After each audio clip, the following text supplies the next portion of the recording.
কে যিনি নানা কিছুর পাশাপাশি বাংলাদেশ পুলিশের সর্বোচ্চ পুরস্কারেও ভূষিত হয়েছেন। জনাব এ কে এম শহীদুর রহমান, আপনাকে ধন্যবাদ, কৃতজ্ঞতা এবং শুভেচ্ছা আপনি আমাদের সাথে যুক্ত হওয়ার জন্য। ধন্যবাদ খালেদ ভাই হ্যাঁ, আমাকে আপনাদের এই অনুষ্ঠানে নেওয়ার জন্য, এবং আমি আপনার মাধ্যমে ঠিকানার সকল দর্শক শ্রোতা তাদের প্রতি রইল আমার শুভকামনা।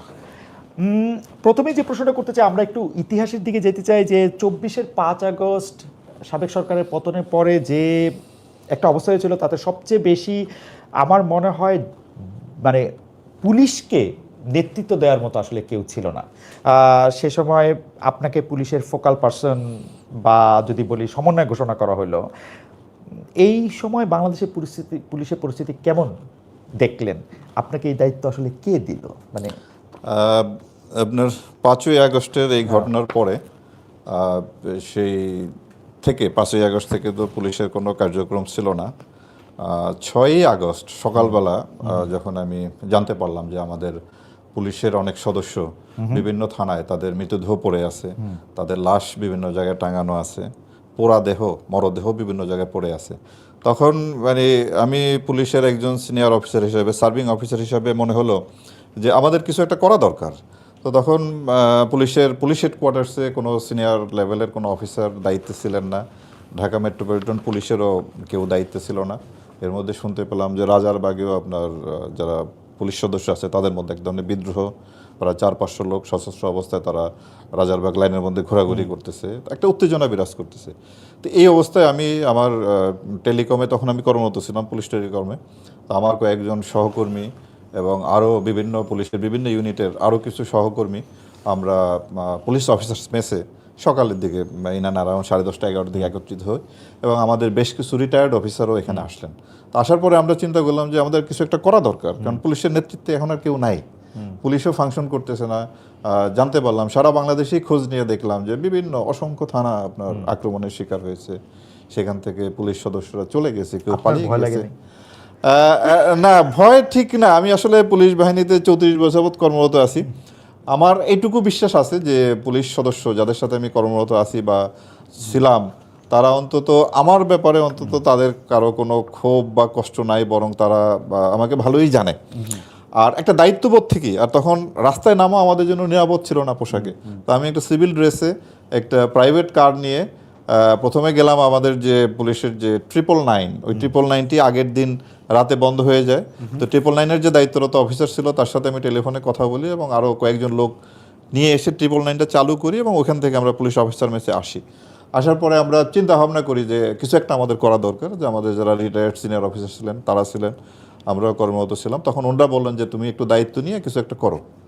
তখন আমি মনে করলাম যে এটাই আমার একমাত্র প্রথম কাজ হওয়া উচিত, যে পুলিশের যে সমস্ত সদস্য যারা নিহত হয়েছে, যাদের লাশ বিভিন্ন জায়গায় পড়ে আছে রাস্তাঘাটে, থানায়, বিভিন্ন জায়গায়, তো এগুলি সংগ্রহ করে নিয়ে আসা এবং তাদের সৎকারের ব্যবস্থা করা।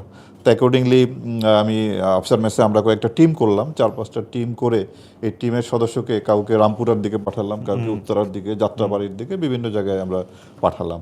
পাঠিয়ে তারপরে আমি আমার কয়েকজন সহকর্মী নিয়ে রাজারবাগে গেলাম পুলিশ লাইন্সে। তো লাইন্সের গেট আটকানো, ওরা আমাদেরকে ঢুকতে দেবে না, প্রথম রাজি হয়নি।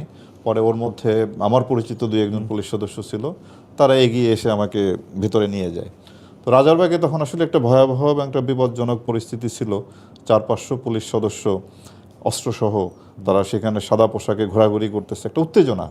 তাদের মধ্যে এই ধরনের একটা ধারণা আসছে যে বিসিএস পুলিশ অফিসাররা তাদের সঙ্গে বিট্রে করেছে, তাদের নেতৃত্বে তারা এই কাজগুলা করেছে, এখন তারা কেউ নাই। তাই সুতরাং একটা ক্ষোভ তাদের মধ্যে কাজ করতেছে। তখন আমি তাদের কাছে গেলাম, আমি তাদেরকে বললাম যে দেখো, পুলিশের যারা এতদিন নেতৃত্ব দিয়েছে আমি কিন্তু তাদের মধ্যে কেউ না, আমি এই পুলিশ টেলিকমের এই কাজে ব্যস্ত ছিলাম, এই ধরনের কোনো অপারেশনাল কাজে আমি জড়িত ছিলাম না।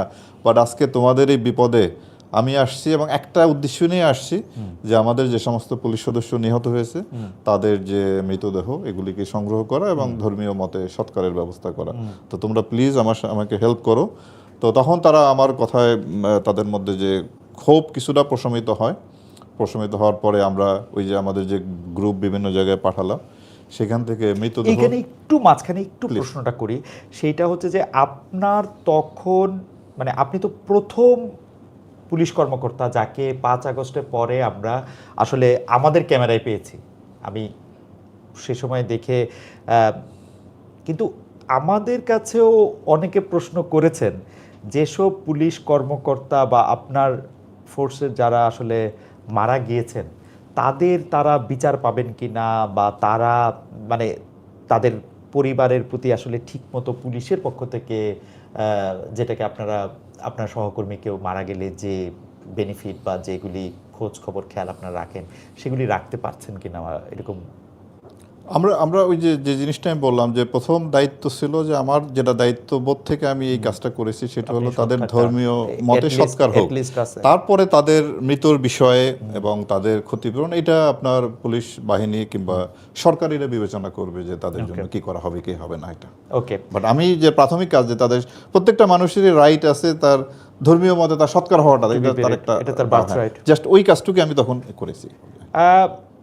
আপনার আবার ওই জায়গায় ফিরে আসি, 24-6 আগস্ট আপনি যখন ফোকাল পারসন, মানে আপনি বললেন যে কেউ তো আসলে দায়িত্ব দেয় না, দায়িত্বটা আপনি আপনার দায়িত্ববোধ থেকে আপনি দায়িত্ব নিলেন, তখন আপনি বলছিলেন আপনাকে আমি কোট করতেছি, বর্তমানে আমরা সংকটময় সময় পার করছি, আমাদের অনেক পুলিশ সদস্য মারা যাচ্ছে, তাদের মধ্যে অনেক ভয়ভীতি কাজ করছে, 12-14 মাস পার হলো। মাননীয় মহাপরিচালক, আপনি কি মনে করেন যে পুলিশের ভয় এখন একটু কমেছে? কি মনে হয়, মানে এটার ভালো মূল্যায়ন আপনারা করতে পারবেন, জনগণ করবে যে পুলিশ তখন কি অবস্থায় ছিল আজকে কি অবস্থা আছে। তা আমি মনে করি যে এখন আইন শৃঙ্খলা পরিস্থিতি স্বাভাবিক রাখার জন্য, অপরাধ নিয়ন্ত্রণের জন্য পুলিশ কাজ করতেছে। তবে জনগণের প্রত্যাশা পূরণের জন্য যতটুকু দরকার ততটুকু পারতেছে কিনা সেটা নিয়ে হয়তো ডিবেট থাকতে পারে। বাট আমার মনে হয় এখন আমরা সারা দেশই পুলিশ বাহিনী আগের চেয়ে অনেক বেশি সুসংহত এবং আমরা আমাদের দায়িত্ব মোটামুটি নির্ভয়ে এখন পালন করতেছি। তবে জুলাই আগস্টের ওই ট্রমা হয়তো অনেকের মধ্যে থাকতে পারে, বাট আমার মনে হয় এটা আমরা কাটিয়ে ওঠার চেষ্টা করতেছি এবং আমাদের এই যে দায়িত্ব, বেসিক যে দায়িত্ব আইন শৃঙ্খলা রক্ষা করা, অপরাধ দমন করা, এগুলা পুলিশ বাহিনী সারা দেশে এখন করতেছে। তবে জনগণের প্রত্যাশা মতো হচ্ছে কিনা সেখানে হয়তো ঘাটতি থাকতে পারে, বাট আমরা করে যাচ্ছি, সাধ্যমতো চেষ্টা করে যাচ্ছি।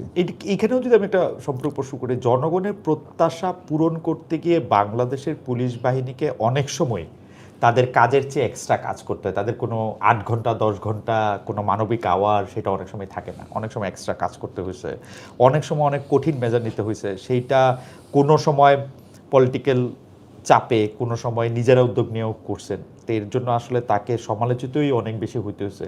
এখন কি জনগণের উপকার হোক আর না হোক, পুলিশ বাহিনী কি সেইভাবে, আমি শুধু পুলিশের কথা, আমি আপনার বাহিনীর কথাও বলি যে আমরা আগে দেখছি যে কোনো সময় যে কোনো কিছুর জন্য র্যাবকে ডাকা, আবার দেখছি যে র্যাবের ক্ষেত্রে গুম হচ্ছে কিনা, খুন হচ্ছে কিনা, র্যাব নানা রকম অসদাচরণ করছে কিনা সেটা দেখা, এইটার এখন কি অবস্থা, মানে আপনি কি এটার মধ্যে একটা ব্যালেন্স?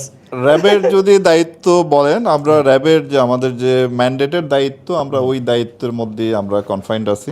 সেটা হলো অবৈধ অস্ত্র উদ্ধার, তারপরে আপনার আর্মস গ্যাং যারা আছে তাদেরকে গ্রেপ্তার করা এবং আইন শৃঙ্খলা রক্ষাকারী বাহিনীকে সহায়তা করা, আপনার গোয়েন্দা তথ্য সংগ্রহ এবং মামলার তদন্ত, যেটা সরকার কর্তৃক আমরা নির্দেশিত হবে, সরকার আমাদেরকে যে আদেশ দেবে সেই মামলাগুলি তদন্ত। তো আমরা very much we are confined with this আমাদের অ্যাক্টিভিটিস।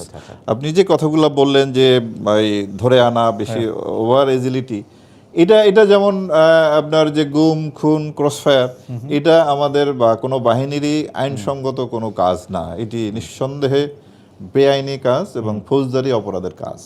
তো সুতরাং র্যাবের কোনো সদস্য বর্তমানে জুলাই আগস্টের পরে কোনো সদস্যই এই ধরনের কাজের সাথে সম্পৃক্ত হওয়ার কোনো সুযোগ নাই। এই অন্যায়ের বা এই ফৌজদারি অপরাধের দায় এই বাহিনীর কেউ আর নিতে ইচ্ছুক না এবং করবেও না। বাট আমরা আমাদের যে দায়িত্ব, সেই দায়িত্ব অন্যান্য আইন শৃঙ্খলা রক্ষাকারী বাহিনীর সাথে সমন্বয় করে, যেমন আপনার জুলাই আগস্টের পরে আইন শৃঙ্খলা পরিস্থিতির যথেষ্ট ঘাটতি ছিল, তখন আমাদের ম্যান্ডেটের বাইরেও ল অ্যান্ড অর্ডারের কাজগুলো আমাদের এমনটা করতে হয়েছে, যদিও যেটা আমাদের কিন্তু ম্যান্ডেটের কাজ না। যেমন আপনার আশুলিয়া, সাভার, গাজীপুরে গার্মেন্টসের যে আন্দোলনগুলো হলো, সেখানেও আমাদের সেটা প্রশমিত করার জন্য যৌথ বাহিনীর সাথে, সেনাবাহিনীর সাথে, পুলিশের সাথে আমরা কাজ করেছি এবং সারা দেশেই ওই সময় আপনার চুরি ডাকাতি এগুলো বন্ধের জন্য আমাদেরকে রোবাস্ট পেট্রোলিং করা, এই কাজগুলো আমাদের করতে হয়েছে এবং আমরা এখনও সেগুলো করে যাচ্ছি আইন শৃঙ্খলা পরিস্থিতি উন্নয়নের জন্য। তো আমরা ওই যে আইন শৃঙ্খলা পরিস্থিতি ভালো রাখার জন্য যতটুকু করা আমরা চেষ্টা করে যাচ্ছি। আমার কলিগরা একটা প্রশ্ন গত 12 বছর 13 বছর ধরে আমরা সবাই মিলে করে আসছি, সেটা হচ্ছে সাগররুনি হত্যার ব্যাপারটা, যেটা র্যাব কিছুদিন তদন্ত করেছে, র্যাবের হাত থেকে আবার পুলিশের অন্যান্য ফোর্স। আপনারা মানে আপনি পুলিশ বাহিনীতে 34 বছর কাজ করেছেন, আপনি কি কোনো কিছু বলবেন যে কেন মানে এই সরকার আসার পরও 14 মাস 15 মাস এটা নিয়ে আসলে এটা কোনো অগ্রগতি হচ্ছে না কেন? মানে প্রতিবারই আমরা একটা গণনা দেই 100 বারের মতো পিছালো শুনানি বা 112 বার। এইটা কি আপনি এটা নিয়ে একটু কিছু মন্তব্য করবেন যে এটা আসলে আপনার একটা মানে এটা এরকম কোল্ড কেস হয়ে কেন থাকতেছে? মানে একটা আপনার মামলা বা অপরাধ আপনার তদন্ত করে পুলিশ প্রতিবেদন দেওয়ার আগে সাক্ষ্য প্রমাণ এগুলো সংগ্রহ করতে হয়। হ্যাঁ, সাক্ষ্য প্রমাণ ব্যতীত কোনো অভিযোগ প্রমাণ করা যায় না।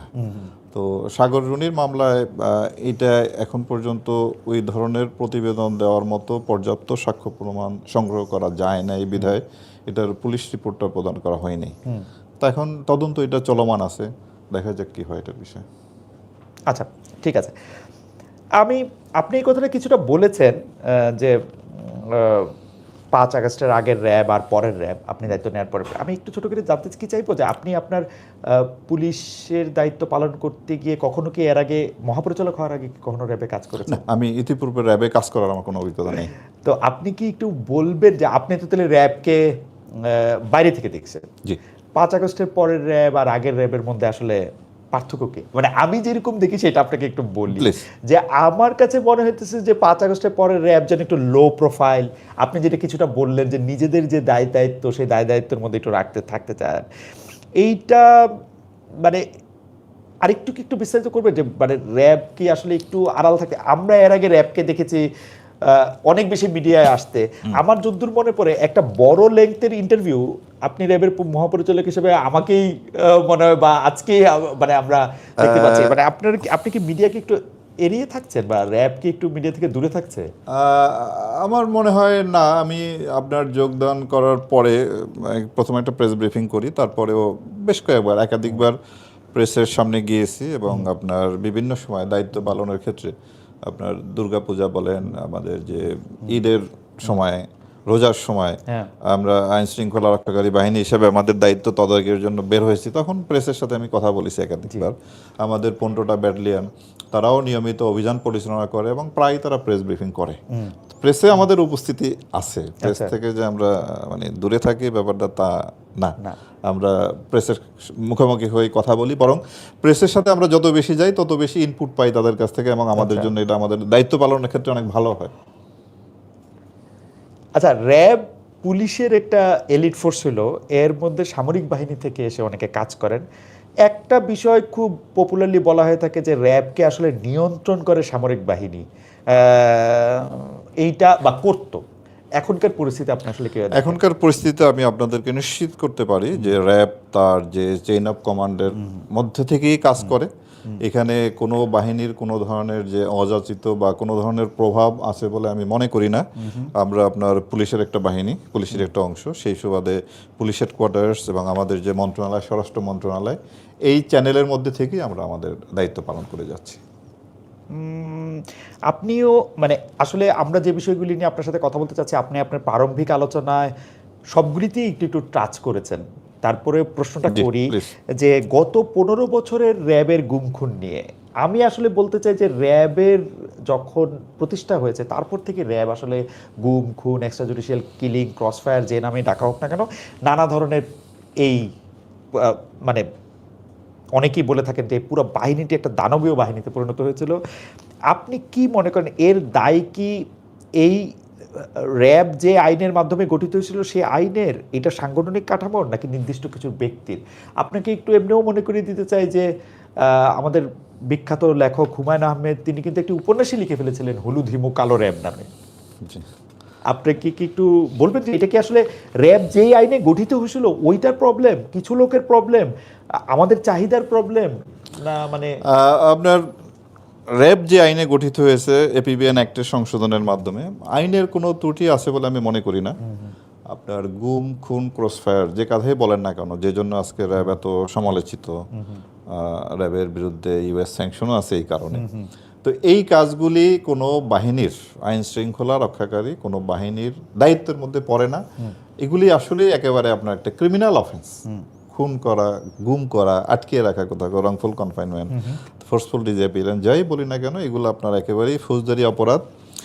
এই অপরাধ কোনো বাহিনীর মানে আইনগত ঘাটতি কিংবা তার আইনের জ্ঞানের অভাবের জন্য সেই কাজগুলো করেছে, ব্যাপারটা আমার কাছে তা মনে হয় না।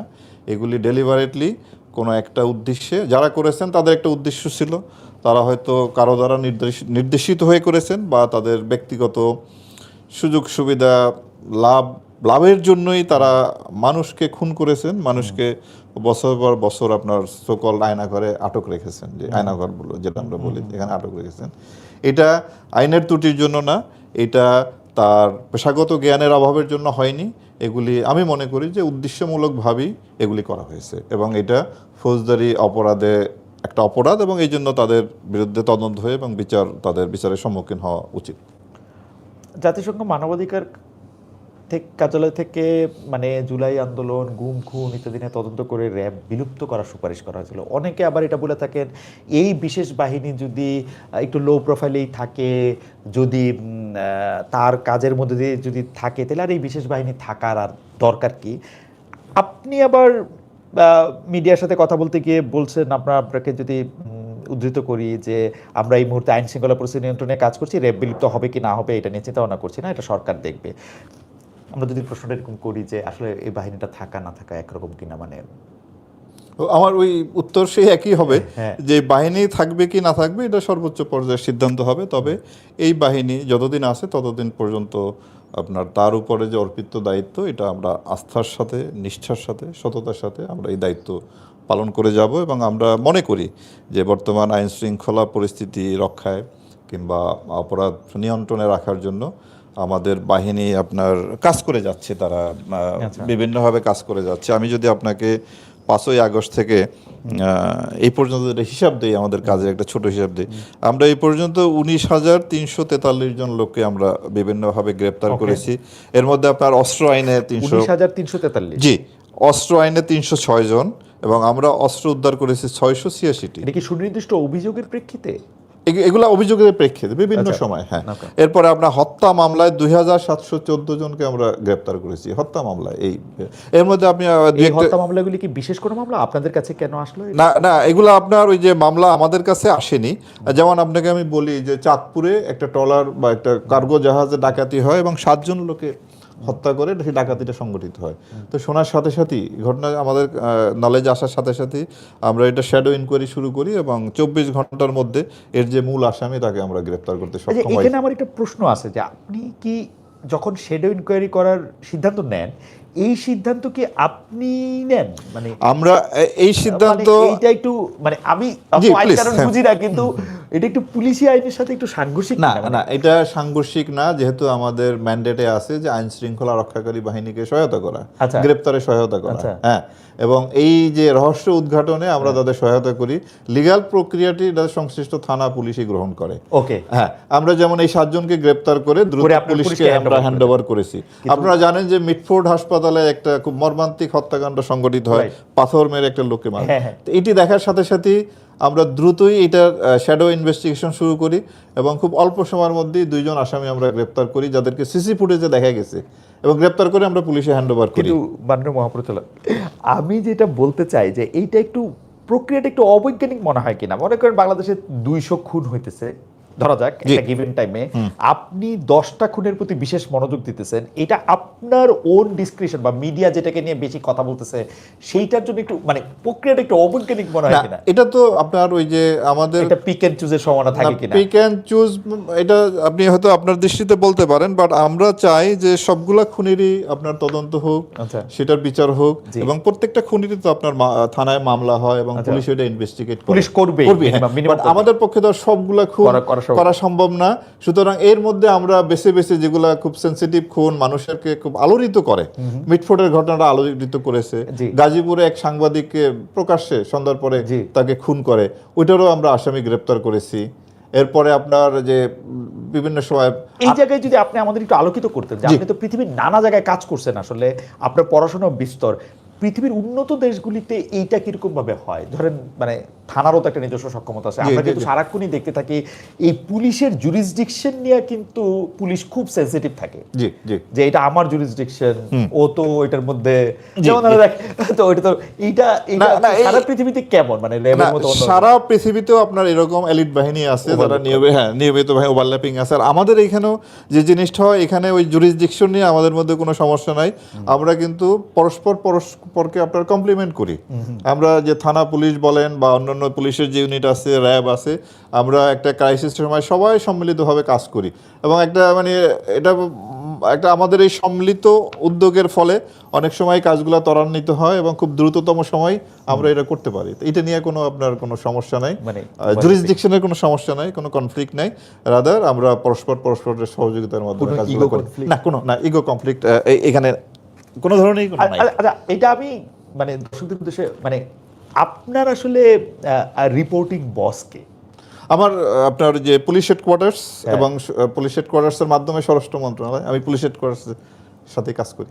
পুলিশ একটা অঙ্গ। জি, পুলিশ হেডকোয়ার্টার্স মানে আপনি কি আপনার মানে আইজি জি, সাহেবকে উনি আপনার জি, জি, জি, হ্যাঁ, হ্যাঁ, আমাদের লাইনে আমাদের যত আপনার রিপোর্ট বা বিভিন্ন তথ্য বা আমাদের যোগাযোগের সব পুলিশ হেডকোয়ার্টার্সের মাধ্যমে হয়। ওকে, আপনাদের কার্যক্রম বিশেষ করে গত 3-4-5 মাসে যখন বড় বড় কতগুলি, বিশেষ করে দুর্গাপূজা সহ আরো কতগুলি মানে সংখ্যালঘুদের আমি সংখ্যালঘু শব্দটা আসলে বলতে চাই না, মানে যারা জি। মানে কম সংখ্যায় আছেন তাদের নিরাপত্তা নিশ্চিতে আপনারা বেশ ভালো কাজ করেছেন। কিন্তু আপনাদের যেটা সমালোচনা যে এই 12-14 মাসে দেশে শতাধিক মাজার ভাঙা হয়েছে, কোনো কোনো ক্ষেত্রে কিছু জিনিস ঘোষণা দিয়ে করা হয়েছে, দরবারের লাশ তুলে আগুন দেওয়া হয়েছে, এগুলি প্রতিরোধে আমরা র্যাবকে তেমন একটা সক্রিয় দেখি নাই। না, এগুলো আপনার আমি বলি আমাদের যে সংখ্যা, হ্যাঁ, আমাদের সংখ্যা পুলিশের তুলনায় বা সেনাবাহিনীর তুলনায় খুবই কম। আমরা 10 থেকে 10,500 লোক। তো সুতরাং কোথাও যখন এই ধরনের আপনার আইন শৃঙ্খলা রক্ষা বাহিনীর ডেপ্লয়মেন্ট হয়, সেটা আমাদের সংখ্যাটা সেখানে কম থাকে। তো প্রতিটি ঘটনায় আমরা ছিলাম। কিন্তু এটা হয় কি আপনার আমরা জুলাই আগস্টের পরে পরিস্থিতি নিয়ন্ত্রণের ক্ষেত্রে, শক্তি প্রয়োগের ক্ষেত্রে আমরা এখন কিছুটা সংযমের পরিচয় দেই। হ্যাঁ, আমরা আপনার শক্তি প্রয়োগের ক্ষেত্রে অর্থাৎ যাতে সেখানে ক্যাজুয়ালিটি খুব বড় ধরনের না হয়, এই সংযমের পরিচয় দেই। কারণ কিছু কিছু পরিস্থিতি আছে যে মব কালচারের বা কথা যেটা বলতেছেন, যে যেখানে হাজার হাজার মানুষ জড়ো হয়, ওই মব কন্ট্রোল করতে গেলে যে পরিমাণ শক্তি প্রয়োগ করা দরকার, ওই পরিমাণ শক্তি প্রয়োগ করলে সেখানে হয়তো অনেক বেশি ক্যাজুয়ালিটি হয়। এইভাবে বেশ কয়েকটা জায়গায় আমরা দেখেছি যে সেখানে আপনার প্রায় আমাদের আইন শৃঙ্খলা রক্ষাকারী বাহিনীর প্রায় 400-500 সদস্য ছিল। তারপরও ওই যে ময়মনসিংহের একটা মাজার ভাঙ্গার ক্ষেত্রে, তারপরও আমরা সেটা নিয়ন্ত্রণে রাখতে পারিনি, আমাদেরকে ওভার পাওয়ার করে তারা এটা করেছে। তো ওই যে কথাটা বললাম যে যাতে ক্যাজুয়ালিটি বেশি না হয় আপনার, অর্থাৎ বড় ক্ষতির চেয়ে ছোট ক্ষতি, যে আপনার আমাদের এটা দণ্ডবিধিতে একটা আইন আছে, হ্যাঁ, যে আপনার জন্য একটা বড় ক্ষতি এড়ানোর জন্য ছোটখাটো যে এইটা ওই অনেকটা সেই রকমেরই বড় ধরনের ক্যাজুয়ালিটি রক্ষা করার জন্য কিন্তু মানে মহাপরিচালক এই ক্ষেত্রেও আপনি পিক এন্ড চুজ করতেছেন কিনা, একটা না, পুলিশ জায়গায় থাকতেছেন কিনা, যাদের শক্তি বেশি তাদেরকেই রক্ষা করার চেষ্টা আপনি বেশি না, করতেছেন? ব্যাপারটা তা না। এখানে যদি আপনি যে মাজার ভাঙ্গা বলেন, এগুলা আমাদের যদি ব্যর্থতা হিসেবে চিহ্নিত করেন, এটা আমাদের ব্যর্থতাই বলতে হবে। আমরা আসলেই সফল হইনি। আমাদের উচিত ছিল প্রত্যেকটা জায়গায় এই প্রোটেকশনটা দেওয়া, বাট বাস্তবতার কারণে এবং বিভিন্ন কারণে হয়তো আমাদের ওই ব্যর্থতা আছে। বাট আমরা এটা কাটিয়ে উঠে ক্রমান্বয়ে আমরা আরও বেশি শক্তিশালী। এই জন্য আপনার সামাজিকভাবেও একটা কিন্তু এখানে একটা কিছু করার আছে। কেবলমাত্র সব সমস্যা আইন শৃঙ্খলা রক্ষাকারী বাহিনীর হাতে দিলে তাদের পক্ষে সব কিছু করা মুশকিল। এক্ষেত্রে একটা সামাজিক বা রাজনৈতিক যারা নেতৃবৃন্দ আছেন তাদেরও একটা ভূমিকা রাখা উচিত এই ধরনের ক্ষেত্রে। তারাও যদি এগিয়ে আসেন, তাহলে আমরা সবাই মিলে হয়তো এই যে মব কালচারের যেগুলো ধর্মীয় প্রতিষ্ঠানে আঘাত বা একটা যে কলহ, বিভিন্ন গোষ্ঠীগত কলহ, এগুলা থেকে আমরা পরিত্রাণ পাওয়ার জন্য আমাদের সবার একটা সম্মিলিত প্রচেষ্টা দরকার। আপনি যেহেতু মবের কথা বললেনই, তো আপনার কাছে কি মনে হয় মব থেকে কারো জীবন বাঁচাতে, আমি একদম সুপ্রিম বা সর্বোচ্চ অপটিমাম ঘটনার ক্ষেত্রে বলতেছি, জীবন বাঁচাতে আপনার কাছে কি মনে হয় যে আপনার বাহিনীর যারা আপনার সহকর্মী আছেন তারা যথেষ্ট অ্যাক্টিভ হচ্ছেন? মানে এটা একটা অভিযোগ যে র্যাব আসলে খুব অ্যাক্টিভ হইতেছে না, চোখের সামনে মানুষকে খুন করা হচ্ছে বা খুনের উদ্দেশ্যে একজন মানুষ আরেকজনের দিকে যাচ্ছে, র্যাব অ্যাক্টিভ হচ্ছে না বা এক ধরনের এটা কি আপনি এই অভিযোগকে আপনি না, অভিযোগটা আমি ঠিক এইভাবে মানতে রাজি না। আমরা চেষ্টা করি আর কি, ওই মানুষের জীবন বাঁচানোর জন্যই তো আমরা আইনশৃঙ্খলা আমরা চেষ্টা করি।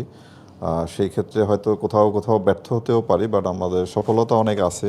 তবে আপনার মবের যতগুলা ঘটনা ঘটছে প্রত্যেকটা ঘটনায় কিন্তু আইনগত ব্যবস্থা নেওয়ায় আমরা নিয়েছি। যেমন আপনার কুমিল্লায় মা এবং মেয়েকে পিটিয়ে হত্যা করেছে মব সৃষ্টির মাধ্যমে, যে তারা মাদকের ব্যবসা করে, এলাকার পরিবেশ নয় এই জন্য। তো আমরা হয়তো ঘটনাটা জানার পরে পরবর্তীতে এর সঙ্গে যারা জড়িত আমরা কিন্তু তাদেরকে গ্রেপ্তার করেছি। এরপরে আপনার কুমিল্লা মুরাদনগরেও যে আমাদের এক হিন্দু বোন, তাকে উলঙ্গ করে তাকে নির্যাতন করা এবং তাকে যে করা হয়েছে, সেই ঘটনায় কিন্তু আমরা যে প্রিন্সিপাল অ্যাকিউজ সহ অন্যান্য আসামিদের কিন্তু আমরা গ্রেপ্তার করেছি। আমরা আইনগত প্রক্রিয়া কিন্তু প্রতিটা ক্ষেত্রেই বাংলাদেশে মবের কারণে সৃষ্ট প্রত্যেকটা ঘটনায় কিন্তু আইনগত ব্যবস্থা নেওয়া হয়েছে, আসামিও গ্রেপ্তার হয়েছে। হয়তো তাৎক্ষণিকভাবে সেটা আমরা প্রিভেন্ট করতে পারি নাই কোথাও কোথাও, বাট পরবর্তীতে কিন্তু আইনগত প্রক্রিয়া প্রত্যেকটা ঘটনায় কিন্তু নেওয়া হচ্ছে। আমি যদি একটু পলিটিক্যাল পার্টিগুলির কথা আসি, যে জুলাই আন্দোলনের মাফ করবেন, জুলাই আন্দোলনের মিত্র দলগুলো একটা মানে একে অপরের বিরুদ্ধে প্রায় চাঁদাবাজি, দখলবাজি ইত্যাদির অভিযোগ আনছে।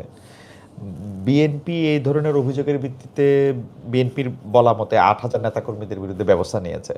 তাদের শীর্ষ নেতারা বলছেন যে সরকারে তো বিএনপি নাই, সেক্ষেত্রে দলীয় পরিচয় না দেখে প্রশাসন চাঁদাবাজ দখলবাজদের বিরুদ্ধে ব্যবস্থা কেন নিচ্ছে না, মানে র্যাব এটা নিয়ে কাজ করতেছে কিনা? কারণ অনেক জায়গায় আমরা অভিযোগ শুনতেছি যে বিএনপি পরিচয়ে, ধরেন আমি আপনাকে পার্সেন্টেজ বলি, আমি যেরকম শুনছি যে বিএনপির পরিচয় দিয়ে বা বিএনপির নেতাকর্মীরা 80% জায়গায় চাঁদাবাজি করতেছে, জামাতের নেতাকর্মীরা তার চেয়ে একটু কম করতেছে, ধরেন 10%, এনসিপির নেতাকর্মীরা করছে এরকম 5-7 ভাগ। তো আপনারা কি এইটাকে নজরে আনতেছেন, মানে বিশেষ করে সাধারণ মানুষ যেখানে এফেক্টেড হতেছে চাঁদাবাজি? না, আপনার এই যে চাঁদাবাজি বলেন, দখলদারি বলেন, এটা যারা করে আমাদের কাছে তাদের রাজনৈতিক পরিচয়টা মুখ্য নয়। কে কোন দলের সেটা আমরা দেখি না, আমরা দেখি সে এটা অফেন্স হলো কিনা। ক্রিমিনাল অফেন্স হলে আমরা তাৎক্ষণিকভাবে আইন শৃঙ্খলা রক্ষাকারী বাহিনী সবাই মিলে আমরা সেখানে ব্যবস্থা নেই। তো এই ধরনের চাঁদাবাজির কথা যেখানে আপনারা বলতেছেন, যেমন আপনার সিলেটে যে পাথর চুরির ঘটনা ঘটলো, সেখানেও কিন্তু আমরা মামলা হওয়ার পরে এর যে একজন মূল আসামি তাকে কিন্তু আমরা গ্রেপ্তার করেছি। আমি আরেকটা উদাহরণ দিই, ঢাকায় আপনার এই যে সোহাগ কাউন্টার মালিবাগে, সেখানেও একটা মব সৃষ্টির মাধ্যমে ভাঙচুরের একটা ঘটনা ঘটে। তো এই ঘটনা ঘটার পরও কিন্তু তাদের হয়তো একটা রাজনৈতিক দলের পরিচয় ছিল, আমরা কিন্তু খুব দ্রুতই সেখানের যে মূল আসামি তাকে কিন্তু আমরা গ্রেপ্তার করে তাকে আমরা পাঠিয়েছি। আমরা রাজনৈতিক পরিচয়টা আমরা দেখি না। মানে বিএনপির লোক হইলে আপনারা ধরবেন না, না, না, না, না, কোনো আপনার এই যে রাজনৈতিক পরিচয় আমাদের কাছে মুখ্য না। চাঁদাবাজির অভিযোগ আমরা কিন্তু ওই যে মামলা হওয়ার পরবর্তীতে আমরা ব্যবস্থাগুলো নিতে পারি আর কি, র্যাব যে সহায়তা আমরা করি। হ্যাঁ, তাৎক্ষণিকভাবে আমাদের হয়তো সংখ্যার কারণে এই যে প্রিভেন্টিভ অ্যাকশন আমাদের পক্ষে অতটা বেশি নেওয়া সম্ভব হয় না।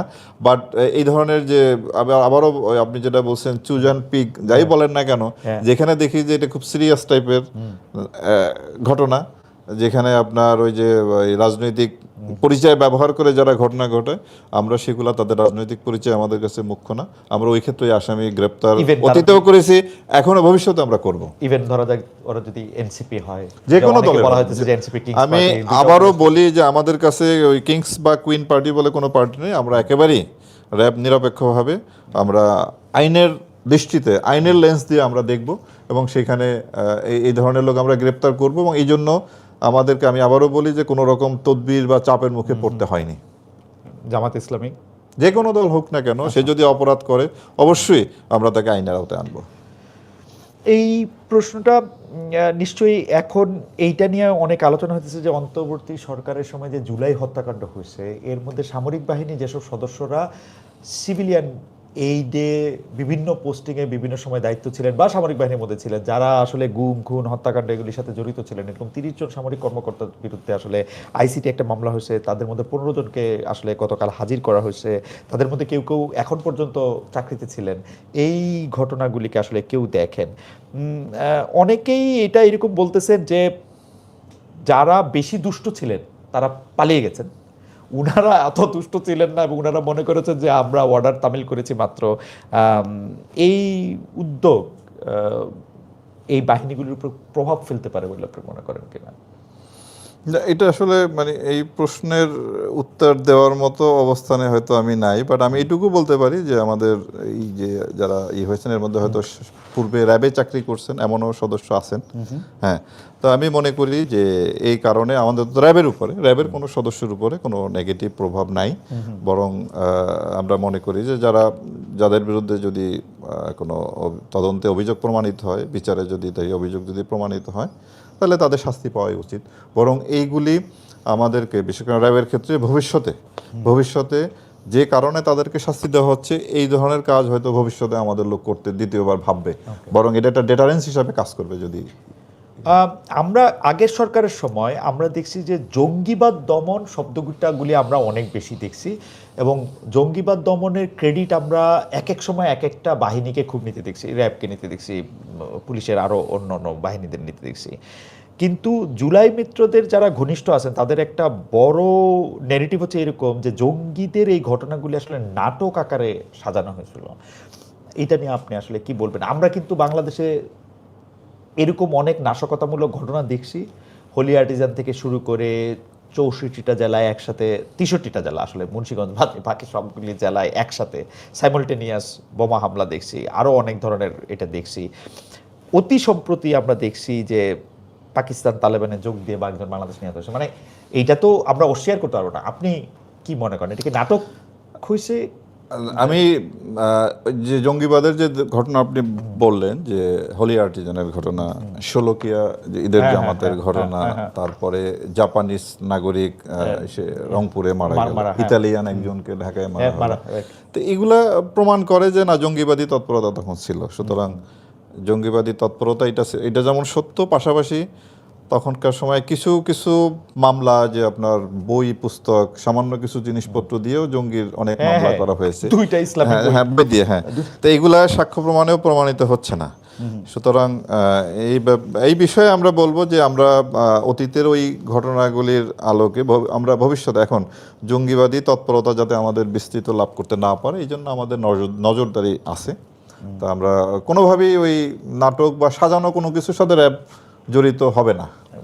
মানে এই ধরনের কাজ আমরা নিশ্চয়ই আমরা করব না। ওকে, মানে কোনো কিছু এই যে সাজানো জিনিস আর এটা হবে না, যা কিছু ঘটছে সেটাকে যে আইনের বাইরে কোনো কাজ ইনশাআল্লাহ আমরা করব না। যে কর্মকাণ্ড নিষিদ্ধ আওয়ামী লীগের কিছু কিছু ঝটিকা মিছিল আমরা বা ছাত্রলীগের জায়গায় আমরা এটা দেখতে পাই, এই বিষয়ে সরকার থেকে আপনার উপরে বা আপনাদের উপরে কোনো নির্দেশনা আছে যে how to deal with it? না, এটা মানে আমাদের উপরে নির্দেশনা তো সবসময় একটাই, যে আইনানুগভাবে সবগুলো ব্যবস্থা না আইনের আওতায়।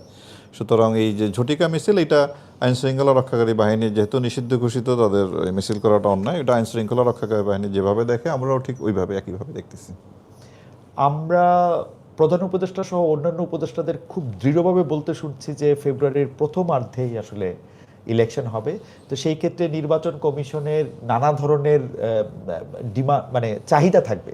তো আপনাদের সাথে তাদের সরাসরি কথা হওয়া শুরু হয়েছে কিনা, তারা কি ধরনের সাহায্য আপনাদের কাছে চাইছে? আপনারও কি মনে হয় যে ফেব্রুয়ারি মাঝামাঝি নাগাদ কি নির্বাচন হচ্ছে? আসলে কেউ কেউ প্রশ্ন করতেছেন হইতেছে না। আপনার নির্বাচন কমিশনে গত কয়েকদিন আগে একটি সভা হয় আইন শৃঙ্খলা রক্ষাকারী বাহিনী সকল বাহিনীর প্রধানকে নিয়ে, আমিও সেই সভায় উপস্থিত ছিলাম। তো সেখানে তারা যে আপনি যে সময় বললেন ওই সময় নির্বাচন করার একটা প্রস্তুতি দেখতেছি, এবং আমাদেরকেও সেইভাবে বলা হয়েছে, আমরাও সেই প্রস্তুতি গ্রহণ করা শুরু করেছি। যেমন আমরা আমাদের যে নির্বাচনী একটা প্রশিক্ষণ বাংলাদেশ পুলিশের উদ্যোগে যারা নির্বাচনী কাজে অংশগ্রহণ করবেন তাদের একটা প্রশিক্ষণের উদ্যোগ নেওয়া হয়েছে, তার আওতায় আমরা আমাদের সদস্যকে প্রশিক্ষণ আমরা দিচ্ছি। তো আমি আশাবাদী যে হয়তো নির্বাচন হবে, সময় মতোই হবে। এই প্রশ্নটা একটু আপনাকে নিয়ে, যে আপনার স্বাভাবিক চাকরিকালীন সময়ে আপনার এখন অবসরে যাওয়ার কথা, কিন্তু সরকার আপনাকে বিশেষ দায়িত্ব দিয়ে চুক্তিভিত্তিক নিয়োগ দিয়ে রেখেছে।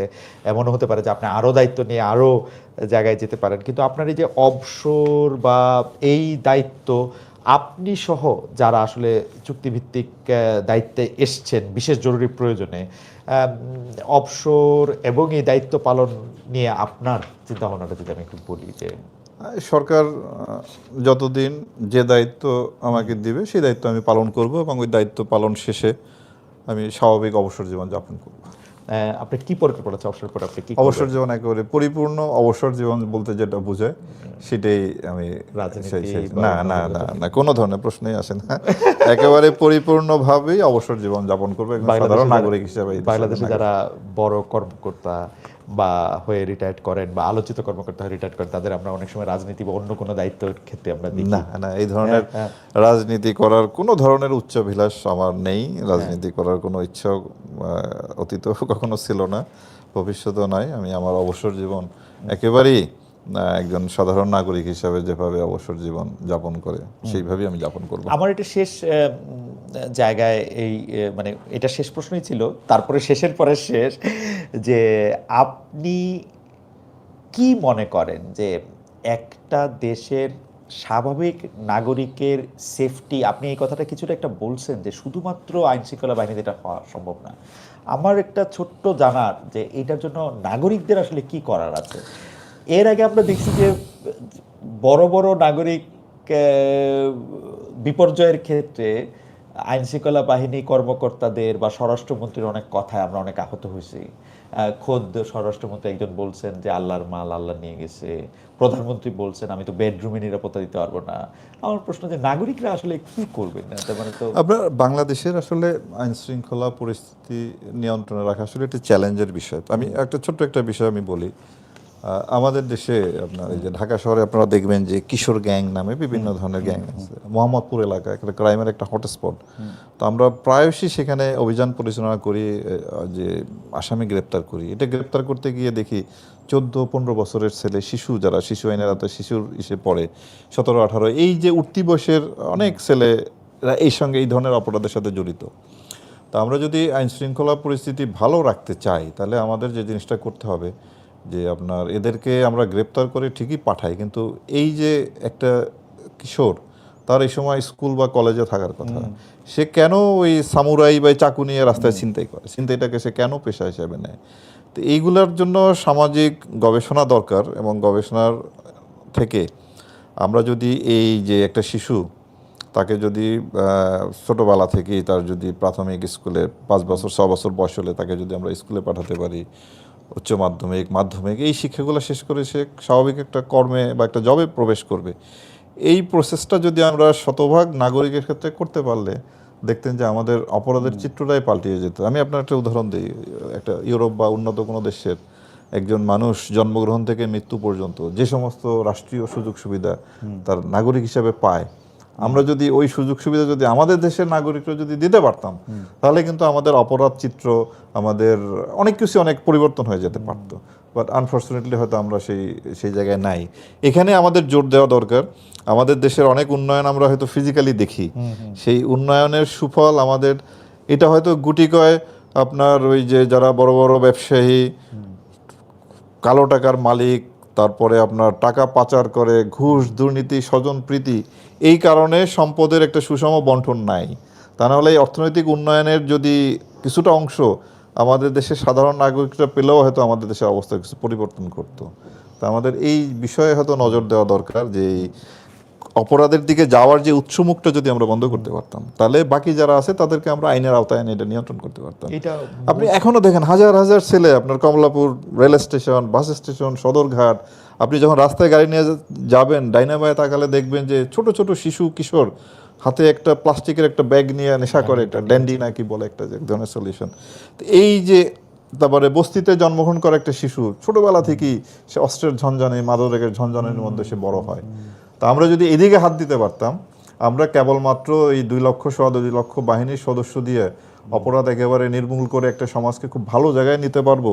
সেটা সুযোগটা কম যদি আমরা এদিকে যদি ফোকাস না করি, এদিকে যদি আমরা হাত না দেই, এদিকে যদি কিছু একটা না করি।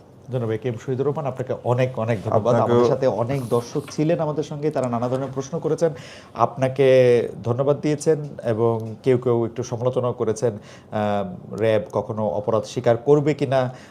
আপনি নিজে আসলে র্যাবের হয়ে, র্যাবের মহাপরিচালক হয়ে আপনি, আমার যদ্দূর মনে পড়ে আপনি বলেছিলেন ও অতীতের বাহিনীর কৃতকর্মের জন্য আপনি আসলে, আমি দুঃখ প্রকাশ করেছি, ক্ষমা প্রার্থনা করেছি এবং